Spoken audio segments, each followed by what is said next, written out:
What's up, everyone? It is Hot Sheet, off-season edition. Scotty Braun and JJ Cooper and Jeff Ponce from Baseball America. And before we even hit first move, I know usually I do the kind of housekeeping talking for the first 30 seconds, but due to the fact that I have a cold, and I'm also proud to hear from JJ on what you guys are unveiling over the next several weeks, why don't you tell everyone what today and really this week marks and how it's going to affect the show?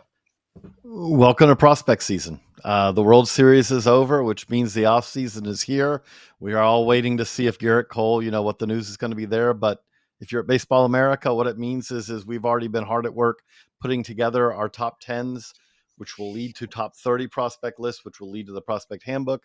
But starting today, basically, if you go to baseballamerica.com, pretty much any weekday, Monday through Friday, for about the next 2 months, we're going to have a top 10. Today, we rolled out the Braves top 10 to start it off, but that's what we're going to talk about today. But you're going to see that going pretty much continually from now, almost to Christmas. So enjoy prospect season at baseballamerica.com.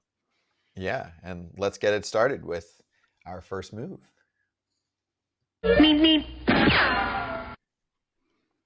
All right, so let's get to the NL East. I mean, you want to kick things off, Jeff, on what to expect here. So obviously, everyone, we encourage you to get a Baseball America subscription if you don't have one already, and please subscribe to this channel if you're new to the party.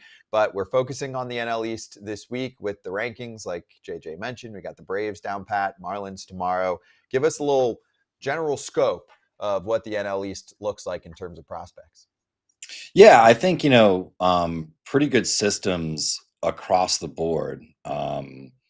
There's really maybe only one system here that kind of lacks any star power. I'd say that's the Braves, but certainly has a pretty good number one prospect in Drake Baldwin. Just a lot of pitching, a lot of injured pitching within that Braves system.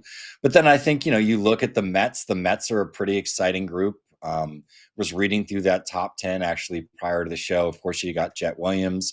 And there's some other surprises that will come out in that list as well. Some good position players. I was actually kind of shocked at the number of position players that are inside their top 10, considering how good their pitching is. And, then you look at a team like the Nationals, who are stacked still at the top of their top 10 as probably any team in baseball is. And then I think, you look at the Marlins, kind of a sneaky system. I think it's kind of the same story with the Phillies. There's some players in the back end of their top 10 that I think are pretty exciting and have, big upside potentially as well. So kind of an interesting group overall, I think, in the NL East. And if I look at them, Jeff mentioned the Nationals. The Nationals graduated some really good talent led by James Wood this year. Dylan Cruz is still eligible. He's our number one prospect for the Nationals. But I think probably, if I'm looking at why I would argue that the Nationals, kind of stand at kind of near the top or at the top of this list of NL East teams as far as top 10s, it would be because of the development, the improvement of a Travis Sikora, of a Harlan Susanna this year, who kind of gave them some pitching prospects really to be pretty excited about. And that's something that we kind of haven't had. A Kay Cavalli coming back as well. We haven't had a whole lot of that with the Nationals. Kind of gives them a second boost to go with kind of this premium outfield talent that they've brought up. And I want to give them credit for Jacob Young too, who's ended up being a really good defensive center fielder as well.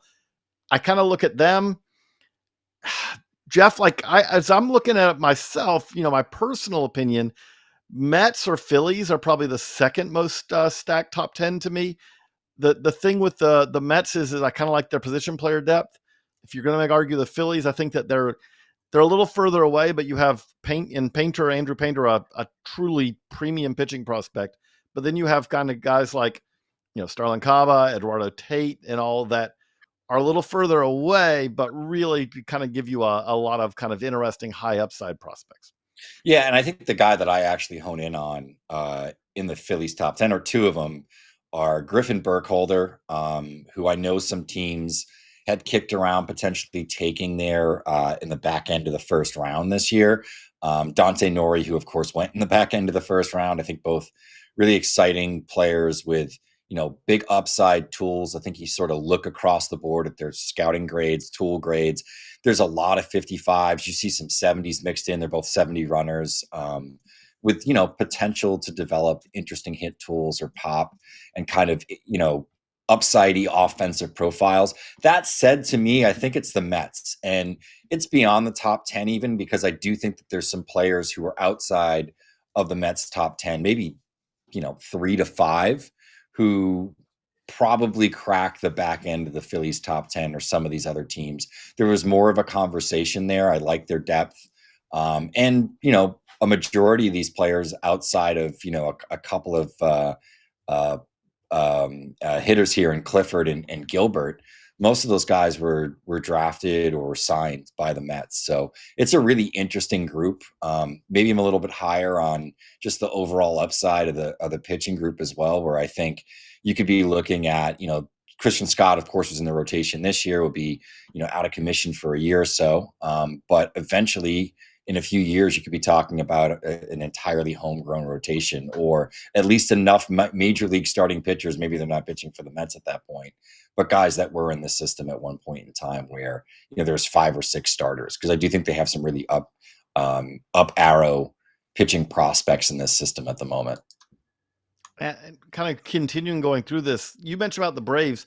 It may not be, they're not, this is not a Braves system that has 4 top 50 prospects, which we do remember. They had that, if you go back to like 2018 when Acuna and Albies and all were kind of coming up. But I do want to note, like, I actually kind of like what the Braves did this year. Like Drake Baldwin taking a step forward, the Missouri State product, giving them kind of a really top 100 caliber prospect, position player prospect, something they haven't been able to say for a few years. They still have pitching. They always have pitching. This is an organization that emphasizes going after pitching.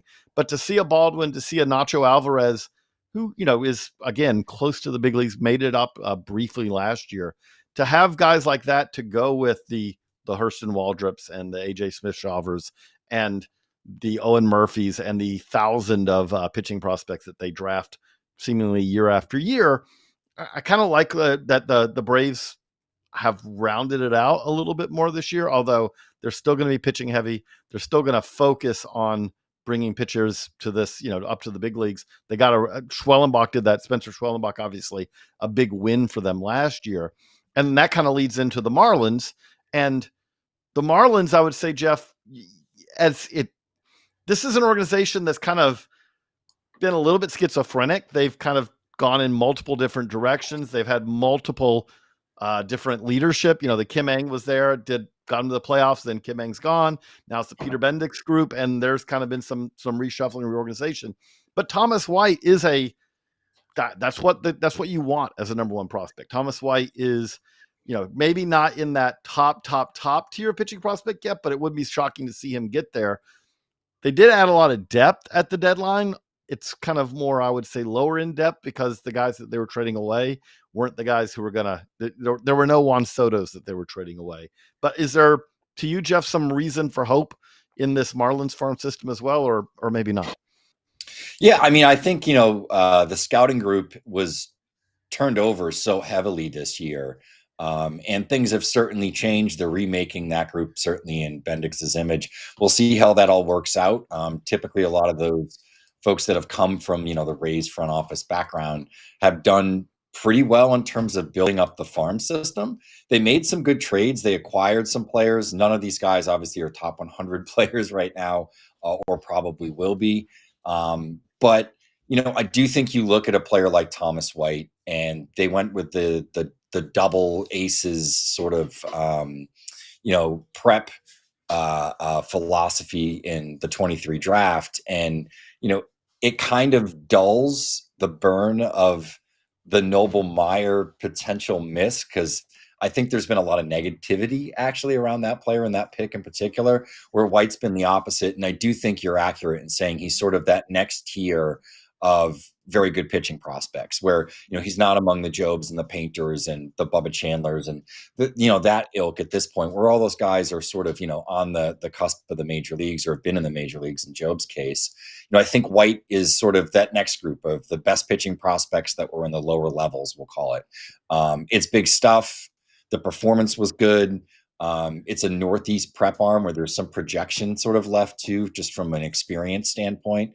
So I think there's a lot to like there. Reading through the system, there are a few pitchers that I think maybe have some more upside coming over from the Padres, and Mazer and Snelling. PJ Morlando, their first round pick this year, can hit. There is some talent in this top 10. It's just a matter of, are they able to develop hitters and pitchers simultaneously, which is something that the previous groups really haven't been able to do.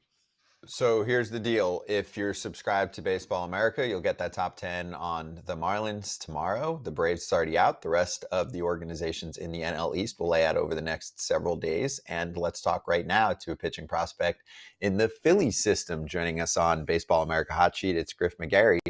Griff, how's it going, man? How's your offseason? It's been great so far. Out here in Arizona, really enjoying it so far. Appreciate you guys having me on. No, great to have you on. Really appreciate the time. JJ, you want to kick it off?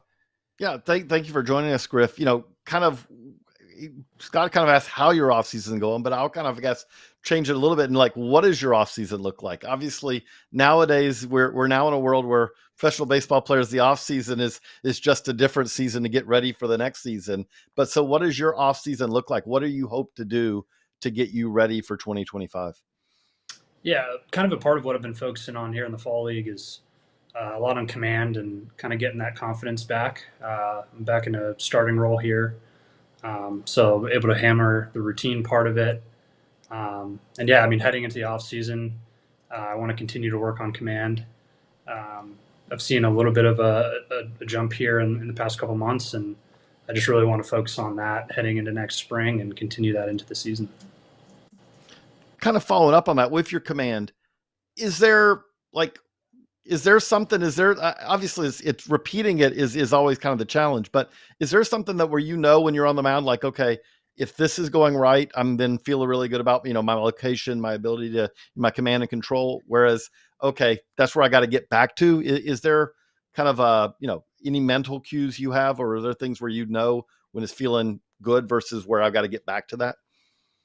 Yeah, I think a big part of it is just kind of slowing the game down a little bit, using the clock to my advantage, just being able to have a little bit of clock management and find consistency, as that clock ticks down, and knowing that I have the time, not kind of rushing into that next pitch.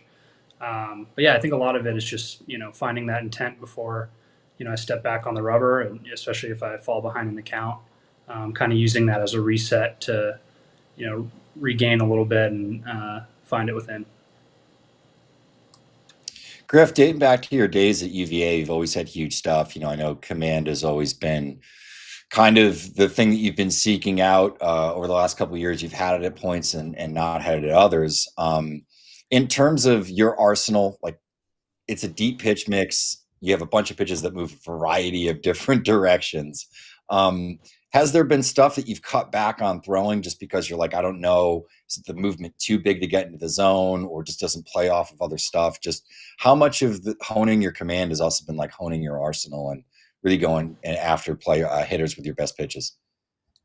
Yeah, one thing at the beginning of this year during spring training, we had talked about with the pitching staff was going to 3-pitch mix. So I initially had eliminated my slider heading into the season, and then about halfway through the season, I had a little hiccup injury in my low back, and kind of went back to the slider instead of the curveball. And since then, it's felt pretty good. Just focusing on those 3 pitches. I definitely still have others in my back pocket, but for now, just focusing on a fastball, slider, and cutter. Also, Griff, how's it different for you? Like you said, you've started, you've relieved. Obviously, there's a difference of the approach of it, but is there a difference of kind of how you attack hitters when you're starting versus how you attack hitters when you're coming out of the pen? Yeah, definitely. I think when you're coming out of the pen, you got to have your best stuff. That's kind of expected. So whatever is feeling great in the bullpen is what you're going to be throwing in the game. So as a starter, a little bit different. I think you kind of have a little bit more time to hone in on what you want to throw that day, and as you prepare in the week leading up, just day to day kind of honing in on what pitches you think you'd throw later that week, and especially depending on the hitters you'll be facing. But I think it's definitely a big difference. But at the same time, the mentality part stays the same. Go in and attack the zone and fill it up. Hey Griff, can you tell me about your experiences with the ABS automatic balls and strikes system so far, and if you're a fan of that technology versus a challenge system versus human element? Yeah, I think I had pretty much a full year with it. In the second half of the season this year, I know they switched it over to the challenge system, which I think as a whole, I think most guys generally are fine with. I think a lot of times as a pitcher especially, I'm biased. I want to get if I locate well on the outer half and it's maybe a ball off. I want that strike, but I mean, I think it's fair, and I think the challenge system, if they can figure out a way to implement that, I think it could be pretty cool for the future of baseball. Griff, you mentioned you're out there, obviously in the Arizona Fall League. What has that experience been like for you? As far as it's a pretty top level, not top notch hitters that you're getting to face, kind of outing in and outing out. But how's Arizona been for you so far? Are you said you were enjoying it, but what is the experience like as a kind of someone who's kind of trying to add that final bit of polish for the big leagues? Yeah, no, it's been awesome. Just the guys that I'm around day to day, definitely a lot of talent, and the age range, it's anywhere from 19-year-olds to 26, 27-year-olds. So it's definitely a good group of guys we have in Glendale here. Have a lot of fun competing with them, and it's just great to always talk baseball with new guys. We're around the same guys in our organization, but it's definitely cool to get other information from other orgs. But yeah, no, it's been an awesome experience so far. Really enjoying it, and yeah, I'm just really, really blessed to be here. It's a really tough run environment out there. I was out there actually the first week of the season. It just seems like as a pitcher particularly, you have to operate with such like small margin for error. So what's it like going out there knowing that you're working on some stuff, but also still, you want to have the decent looking stat line when you're getting out there every night. So how do you manage that? Yeah, no, I think just kind of maintaining that competitiveness while you're out there. I think that goes a long way. Even if you are working on stuff, you're still out in a game competing for your team. So I think that's a huge part of it. And then, yeah, just having fun while you're out here. I mean, there's so many talented guys, like I said earlier, not only on my team but on others as well. So it's just a whole lot of fun. But I think the most important piece, even while you're working on stuff, is just maintaining that competitive attitude and wanting to win for your team.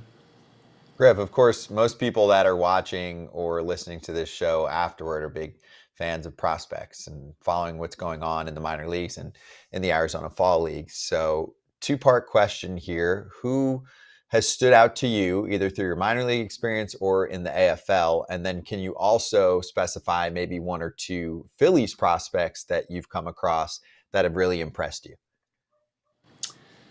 Yeah, I mean, here specifically on Glendale, there's a lot of talent. It's cool. There's guys like the McLean brothers who bring a lot to the field.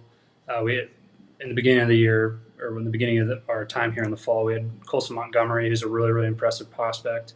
I faced Charlotte early in the year, so I got a little taste of him there. But it's cool to be on the same team as him.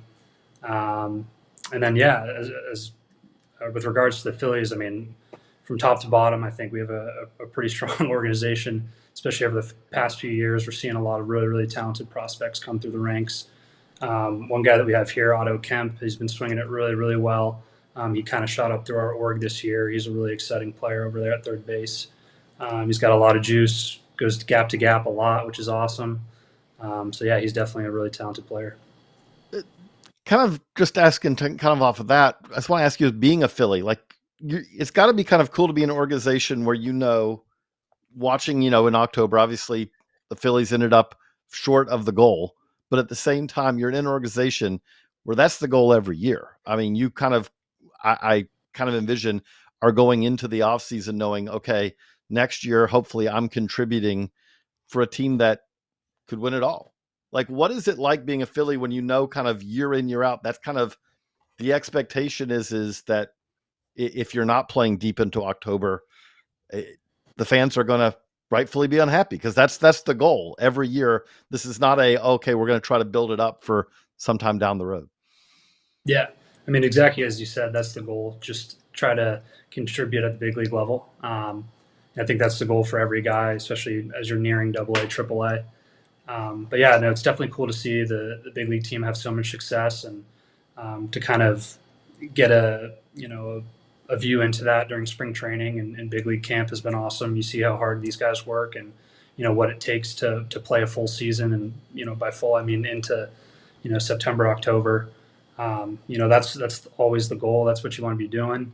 I'm treating it like it's playoffs when I'm here right now. Making the moment a little bit big, playing against these talented guys. So, yeah, I mean that's just like you said. That's the goal, and it's definitely cool to be a part of an organization that plays deep into October.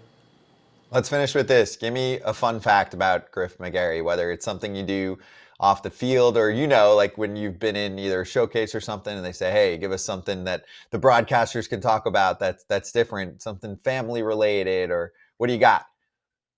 I actually just got a Bernese Mountain Dog this last off season. I'm a huge Bernese Mountain Dog fan. I think they're beautiful animals, and I've loved raising him so far. His name's Palmer. He's just over 1 now. So yeah, if I'm ever around a Bernese Mountain Dog, you can definitely bet I'm going up and petting them and giving them some love.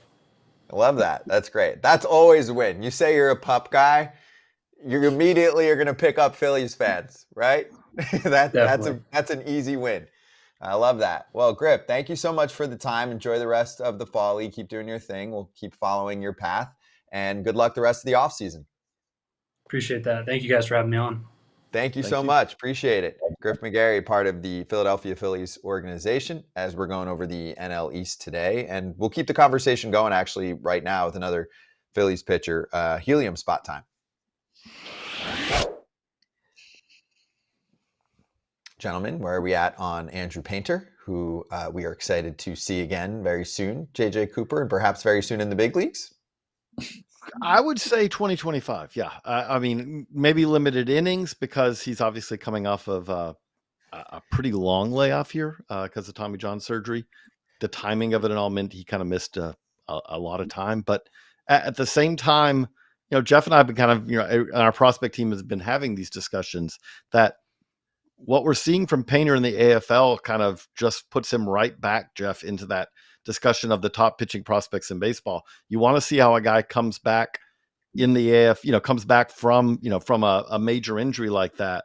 The stuff is back to being the stuff. You've gotten kind of to see him a little bit better than I have more recently. But what jumps out to you about Painter, and is he back in that discussion of the top pitching prospects in baseball? Yeah, I think he has to be. And, he has a full off season to sort of work in. He is getting some innings here in the AFL, which I think is important because it, shows he's back on a mound. He's been in a competitive game. He kind of clears that hurdle a little bit. Going into the off season, can go through his off season work in sort of a normal fashion. I think the big question always with these guys, especially when you see the stuff return the way it did with Painter, is the command. And I think that's the big question mark with Painter, just simply because he doesn't have crazy release traits. He has good movement on the fastball, but it's not great. It's not like, outlier release height with ride or anything like along those lines.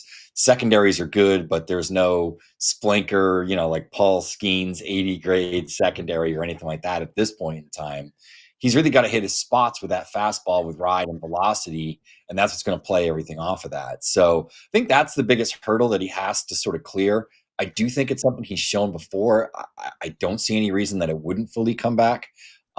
He's pitched pretty well in the AFL, so I think that there's probably some glimmer of hope there as well. We haven't really moved him down as much as we have other pitchers that have dealt with injuries or have gone through, Tommy John surgery, etc. And I think it's because of what the upside is of this guy. I wouldn't put him over Job at this point, but I do think that he's in the discussion, and it wouldn't shock me if there's some takes out there in the offseason with people that do rank Painter maybe a spot or two above Job. Stay tuned on that front. I want to finish today with a story that I want to spend a few minutes on. So this popped up over the weekend, a report from ESPN about Cesar Altagracia, who was one of the more highly regarded international prospects and was pegged to get $4 million in a verbal agreement when he is eligible, or when he was eligible, January of 2027. Turns out, instead of being 14 years old, he's 19 years old. So, JJ, where are we at with falsified documents and players saying they're one age, but they're really significantly older? And do we feel like, I mean, I'll add a few things just so you can kind of unload on where you're at with this. Do we feel like the 1-year suspension is enough punishment to deter, people from doing this? I can also make the case that, it's not even necessarily certain players that are doing this. And obviously there's other people involved. It's just been a messy situation for a while now. You've got, basically a salary cap system in terms of how much you're allowed to spend on international prospects. It really bothers me. Ultimately, we kind of joked about it on Foul Territory, where they are, AJ and Eric Kratz had teammates who falsified ages and they were celebrating fake birthdays and all of that. But in the seriousness part of it, I mean, this guy was competing against players significantly younger than him, and it hurts the ethics of our system. I would say also, like, I think our reporting, by the way, is that he was probably more like 3.5 million, although still massive contract. But I would say in some ways, this is kind of the system working better now. This is a player who was slated to sign in 27. We can get into the ethics of agreements for players this far, away and all that.